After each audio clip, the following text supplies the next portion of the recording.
Hello and welcome to the inaugural episode of the Premier Squad podcast. I'm your host, Jerome, and we're a group of guys that have come together to share our passion for the characters and stories that we have had the chance to experience so far in our lives. If you're joining us here in the beginning as we go about building our competency in this area of podcasts and video making, I just want to extend my sincere gratitude. And with that, welcome to the squad.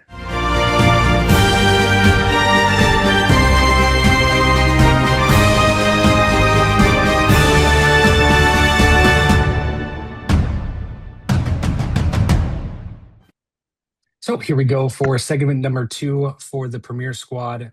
We got Maul coming on up. I'm once again your host, Jerome. We have some of the usual suspects here. Ken as my co-host, Dom and Grinch, but we've replaced James, our boy, with his brother from another mother, Smitty, over here. As you can see, James in the background. Once again, we'll start off with Ken going through the season so far with Maul. Pros and cons, your favorite scene, as well as your score out of 10. Take us away, Ken. Thank you. Thank you. So, again, I think we're just living in a great time. I'm really enjoying Born Again season 2, and I'm really enjoying Maul Shadowlord. Really like the pacing, the writing. I think like because the episodes are short, they're only 20 minutes, but dropping 2 episodes at a time, I think it's been perfect. Like it's not, you feel satisfied at the end of the day, and I've just been having a good time. The action scenes are stunning. Uh, Favorite scene. It's easy because I think like everyone loves the scene where Maul is fighting Merrick, and then Merrick does the helicopter Yes. lightsaber, Yep. and then The Maul. automated one. He said, no, I'll Yeah, spin it yeah, yeah. manually. Yeah, and then Maul counters it with the double lightsaber. I mean, that's a hype moment. I mean, Beautiful. that's what this Yeah. stuff is all about. But for me, though, my favorite scene is actually it's just a conversation between Maul and Devin, Yeah. and it's just again, I love when the Sith do this, especially if it's written well. When the Sith just like, I don't want to say like violates your thoughts, but just Yeah. just gets into your head just to challenge and really counter like your inner beliefs. And a lot of her beliefs and inner thoughts are what Maul already thinks anyway. So there is a Yeah. lot of overlap there. So I really enjoy that, and especially like with Sam Witwer's voice delay, he sounds so cool. Like he's like the delivery, the way they write him, he's hmm just like a really cool character. So that's probably like my favorite. Again, and I think now too, like obviously the Sith are super cool, the Sith, the Jedi, but obviously the original trilogy, the prequels, the animated stuff, like it's very much, and it should be George's perspective on like right and wrong, Jedi good, Sith bad. But now I think like a Yeah. lot of people grown up, like that have grown up that really like the Sith are now in the writers' room. So like you're really getting to get better written dialogue for the Sith, Yeah. and that's just great. So I'd say that's my favorite scene. Enjoying the action, strong show so far. Yeah, those are my thoughts. What would your score be? Man, I know it's so hard to give a score right now. I understand. I understand. We'll get there. We'll Um, get there because we can do episode in the season. We're just for the inaugural episode. Where does it feel? Where is it feeling like right now? right. I'd say about an 8, low 8s. Yeah. Uh, Yeah. but, and I know we'll dive on this.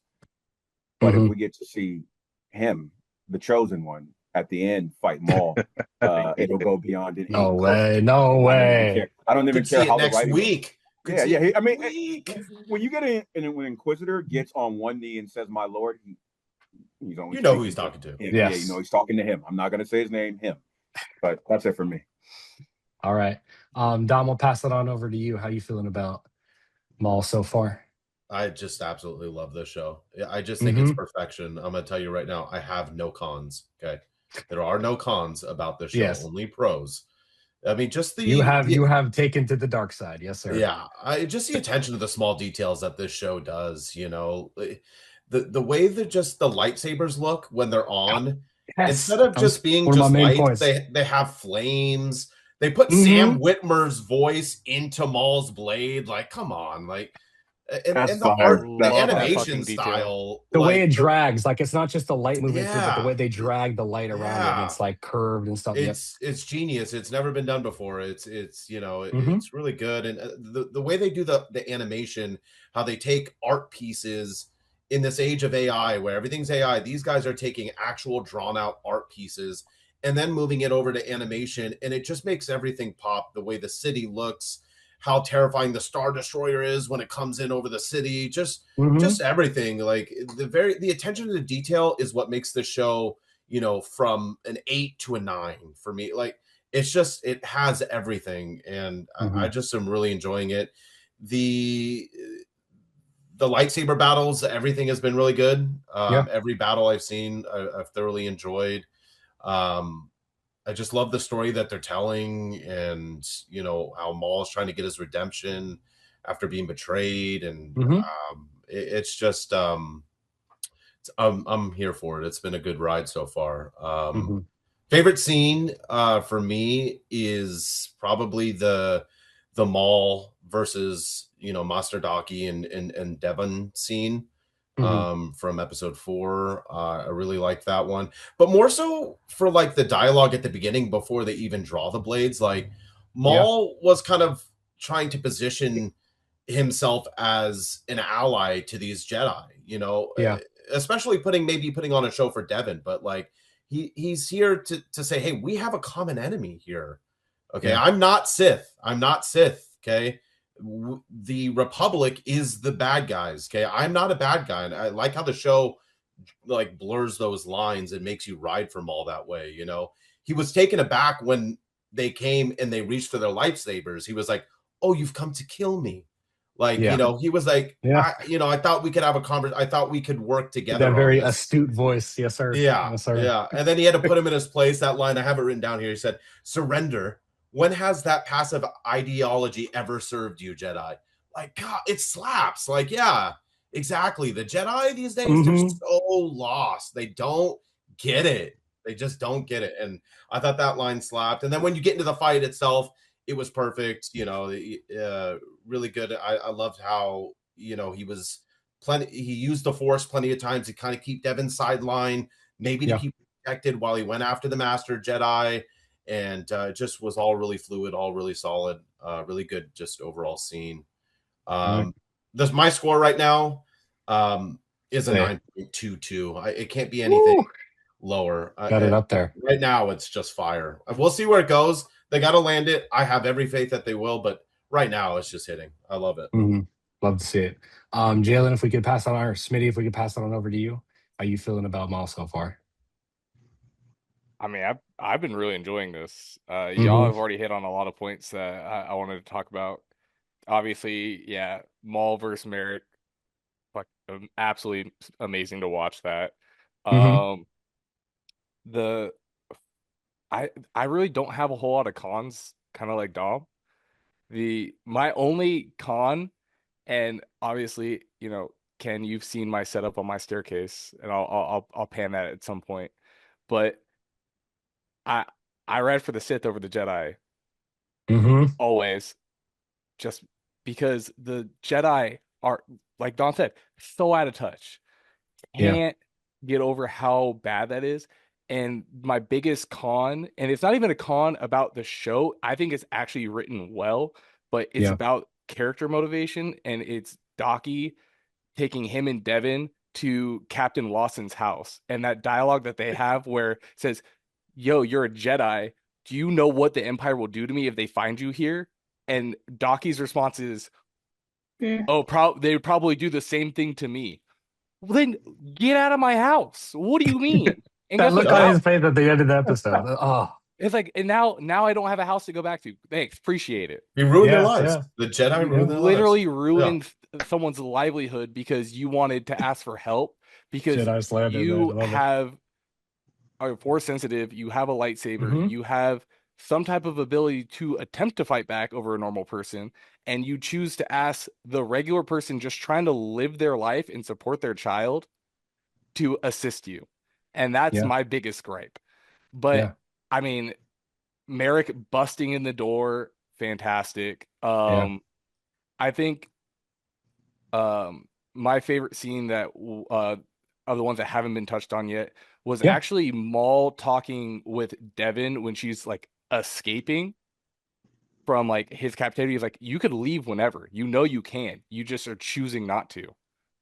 And just the way Maul is so calculated, and watching him through the Clone Wars animated series as well as Hmm. Rebels, and Yeah. seeing how he interacts with Ahsoka Hmm. towards the end of Clone Wars is very similar to what he does with Devin, minus Ahsoka is so much further beyond Jedi teaching, and like it looks like Devin might trend that way as well, but we'll just have Yeah. to see with the rest of the series.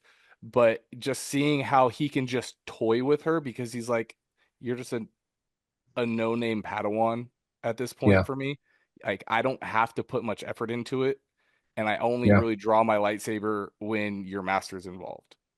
Um, so and that's a very stark difference than when he's fighting Ahsoka on Mandalore in the Clone Wars. So I think that's uh I really, really enjoyed that scene where he's basically just like, I'm teaching you a lesson right now, Hmm. and I'm hoping that you can see it my way. Yeah. Yeah, so I really like that. Honestly, with how it's trending, I mean, I've talked about Rebels, I've talked about Clone Wars here in what I've been saying. I've liked all of the animated shows, Yeah. pretty much. Bad Batch is the only one that I haven't finished yet. Hmm. Um, but I honestly, if it keeps trending the way it is, I mean, it's gonna get a 9, over a 9 for me. But for right now, I'll give it like an 8.6. It's a really good show. Awesome. All right, Grinch, over onto you to finish this up for our guests. How we feeling? Let me just get right to it. It's a 9 for me, Yeah. and I will preface that with I haven't seen Clone Wars. I've seen a couple episodes. Hmm. Bad Batch I haven't seen, so this is like my kind of first intro to this style of Star Wars. Yeah. Thanks to Ken throughout the years, he's send me videos of like Maul and different fights and everything. So I know some of the background, I know kind of his backstory on it, so that helps me. But like just as a show itself, this is top to bottom. It's a solid 9. Um, just to go really quick to my favorite scene. It's not really my favorite scene, but a funny scene is Hmm. when Lieutenant Blake comes into the station, just like running shop, and then I think he was talking to Chief Kleiser. I don't remember if it was her or not, but he's like doing his thing, and like doing his orders because he's with the Empire. And then she's like, "Who are you?" And he's like, "Who are you?" He's like, "Don't ask me questions. Like this is mine now. I Yeah, got it's nice this. Like, Empire, man. Yep. yeah, like I outrank everybody here. This is mine now." Yeah. So that Everything was they get from the people above them, typically he who should not be named, it's gonna go right down to the people underneath them. yeah.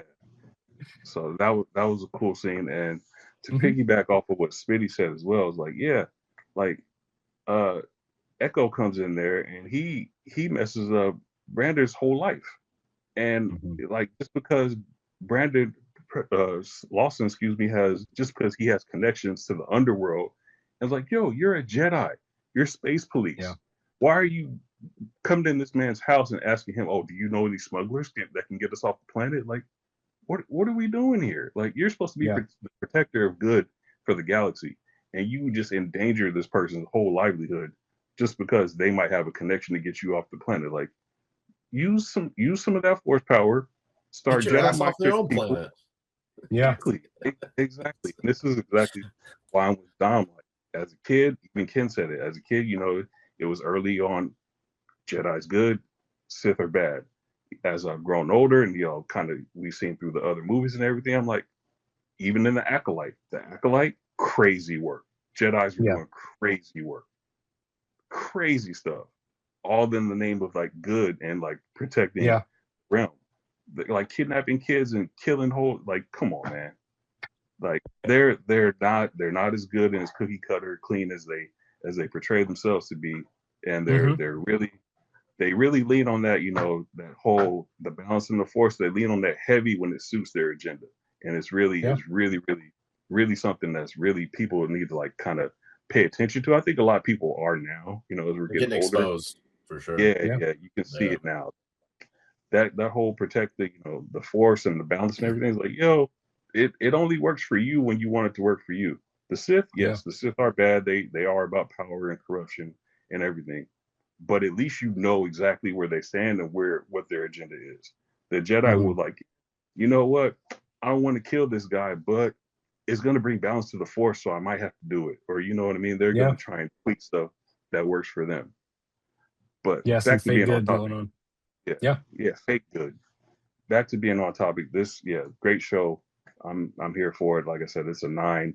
I think it'll only get higher when the man comes, and we'll see what else happens. A go.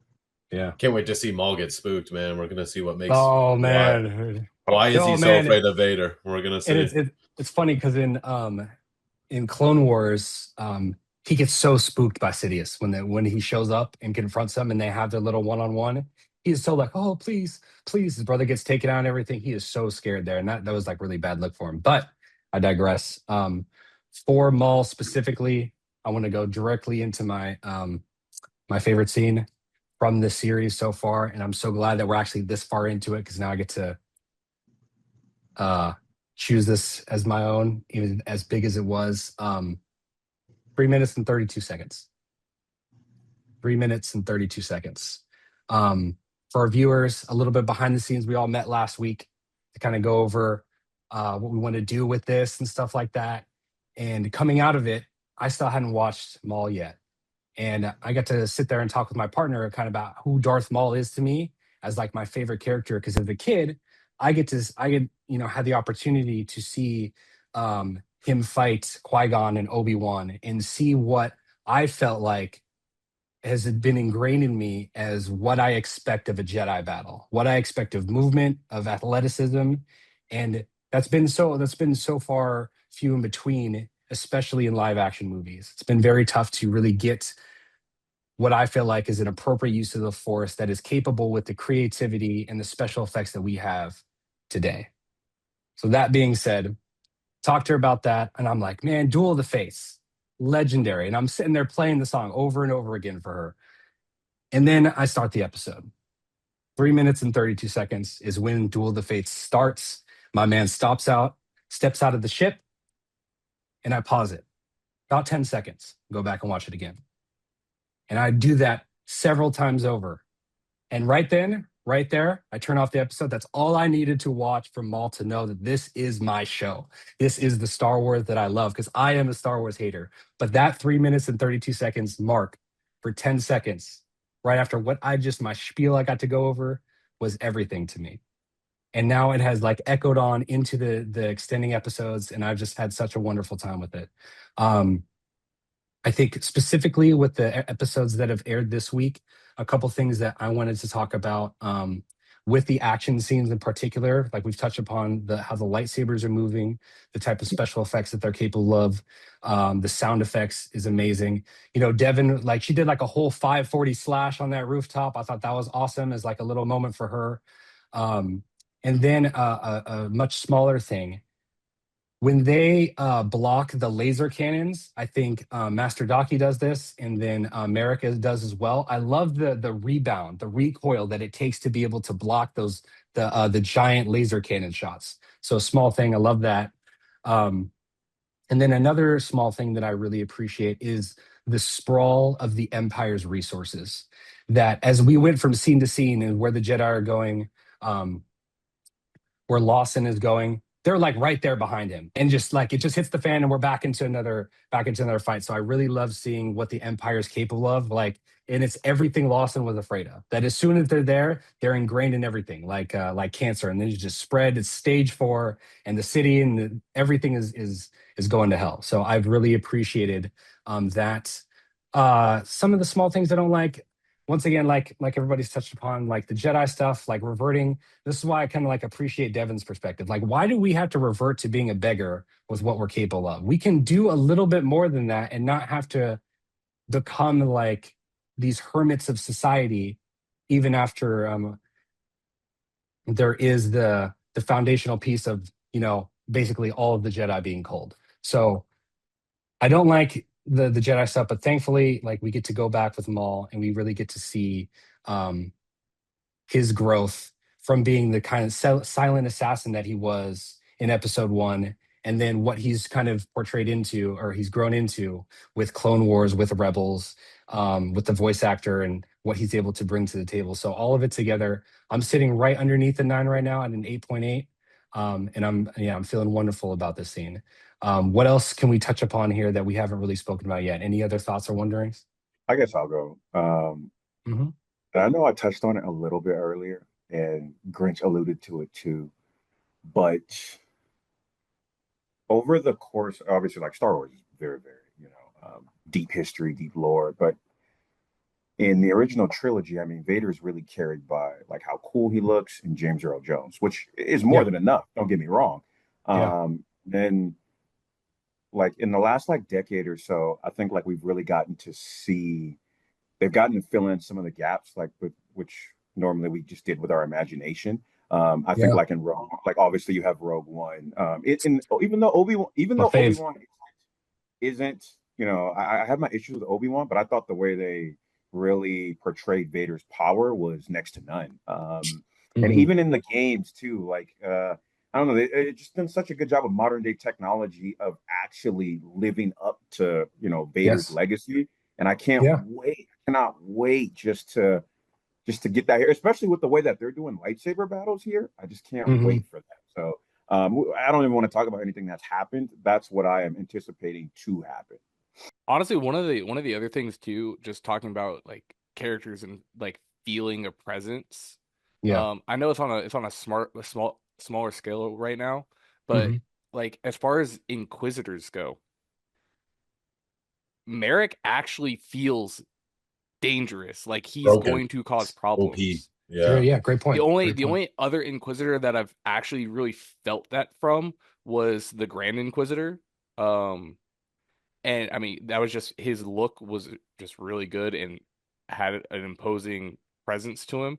Hmm. Um, kind of not necessarily like a scary like forceful presence like Darth Vader usually exudes to a lot of people around him, but kind of like in that like Thrawn, and I know Ken, you're a big fan.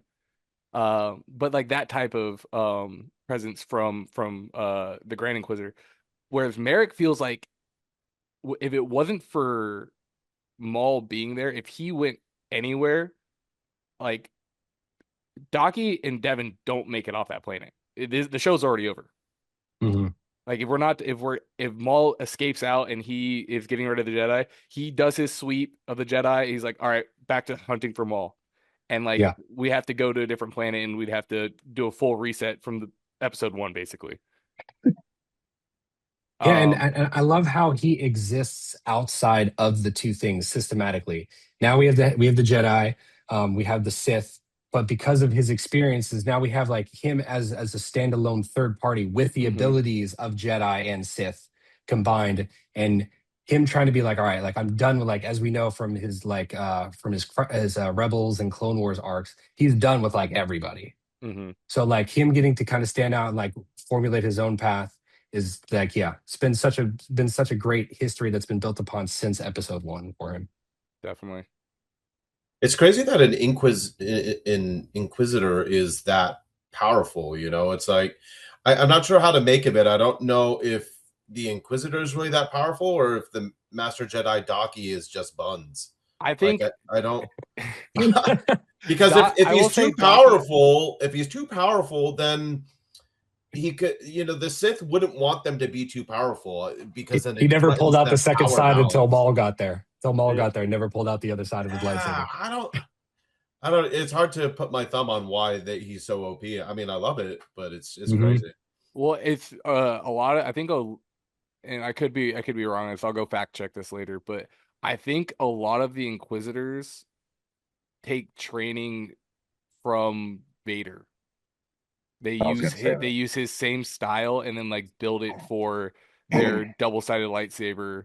So I think it's a combination of form 6 and 7 of lightsaber fighting. And again, I could be completely wrong on this. I'm just going off of shot in the dark memory right now.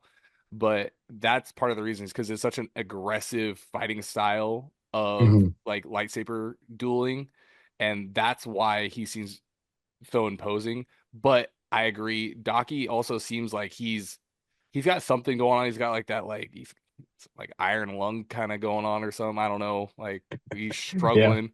He fell on the Mhm. boxes in the fight against Maul, and ever since then, I guess I don't know. He's got a bad back or something. I don't know. He's also an old man who Yes. seems like he's been running and Yeah, he probably he's hasn't been old. eating You got the little much. white chin hairs. Yeah. Yeah. Yeah, he hasn't been eating anything because he resorted to begging. Which again, back to your point, Josh, like I I don't agree with Jedi's going to we were the source of peace in Mhm. like in the galaxy Yeah. to oh, the Empire took over, we're fugitives now. I have to resort to being a beggar. Like you could go work not everyone knows the face of every single Jedi. Yeah. If you were a nobody Jedi, you can go and do a nobody job. There's no problem with you doing that and have a normal livelihood until you get around the Empire, then maybe change sectors Yeah. to like go to the outer rims or something. But you really don't need to be living a beggar's lifestyle when you have the abilities that you have. The only one that it makes any type of sense for is Obi-Wan. Oh, yeah. Because Yeah. Obi-Wan is still doing a job for the Jedi. Yes. That is, Yep. he is the only one that it makes sense to go be a coot in some hills on a backwater planet. Yep. The That's the only LeBron one. James of the universe right there. Yeah. Yeah, Old man now, too well known. Yep. I agree. I Yeah. 100% agree. And Yeah, they go exile right yourself like a from, man. go ahead. Go ahead, Dom. No, I was just making a joke. You're Yeah. fine. You're fine. I was going to say, going from like the beggar and like, okay, we don't need to do anything and just right to using your force powers to escape. I mean, you're already using it on like a grayer anyways to escape the subway. So like, why are we limiting ourselves to be able to use the tools that we have to make our lives better, at least for the moment? Because then you're going to lose someone like Devin right to Maul, because she's just going to have active bitch face on like the entire time you're trying to get her to become a beggar. Yeah. I mean, none of the dialogue from him really worked for me. Even with Yeah. the State Farm commercial guy's voice, it still just didn't work. So Yeah. I couldn't It is really. him. It is him. It Yeah. just seemed like okay boomer the whole time. It was like as if a boomer was talking to me or something. I was just like, Hmm. God, it just doesn't get it, you know. Do we think that so Devin's going to disconnected. turn? Do we think that Devin's going to turn to the dark side Oh, and follow Maul? Uh, I would Great question. appreciate if they actually do that because it would be directly opposing Ahsoka Yeah. from the end of Clone Wars, which leads Yeah. like right into episode 3, and then this is I think it's hard because we know where Maul Yeah. Right goes after after it's. this, and yeah, we know his timeline, yeah. and Devin's not a part of it, so it's kind of hard. I mean, I'd like her to, but it's hard to like say for sure that she's going to based on what we know the future of Maul, you know. Well, I will say there is there is a decent chunk of time between the Battle of Yavin, which starts off episode 4, to Mhm. when Rebels occurs. Yeah. So there could be some time, and then she could just go off on her own. But yeah, I'm with you on that, Dom. It does seem very unlikely, and I feel like because it's a Star Wars show, if you're gonna have Jedi and Sith-esque characters playing the middle ground like Yeah. Maul is, you're gonna have to keep at least one Jedi type character there. Daki might get killed off. Would be kind of okay with it, Hopefully, to be honest. Hopefully, yes. we can Um, pray. yeah, but I think Devin will stay to being more of like a gray Jedi and maybe start going the way of how Kind of like Qui-Gon Ahsoka. was. Yeah. Yeah. Yeah. Well, Ahsoka's she's force sensitive. I wouldn't even put her like in the She doesn't practice what the Jedi preach. She's exactly. not, yeah. Yeah. She's not, yeah. She would fall very in line with what Oh, Qui-Gon was trying to be and what the Jedi Order from the prequels failed miserably at. Hmm. But yeah, I think with that, like, I think that's just a great question for everybody. If you want to hop in down below and mention whether you think Devin by the end of the season or the end of the Maul series, depending on how long it goes, if she's going to turn to the dark side. I think that's a great question for all of us. But yeah, with that, we appreciate your time here with us today, and we will see you guys in the next one. Thank you. Peace.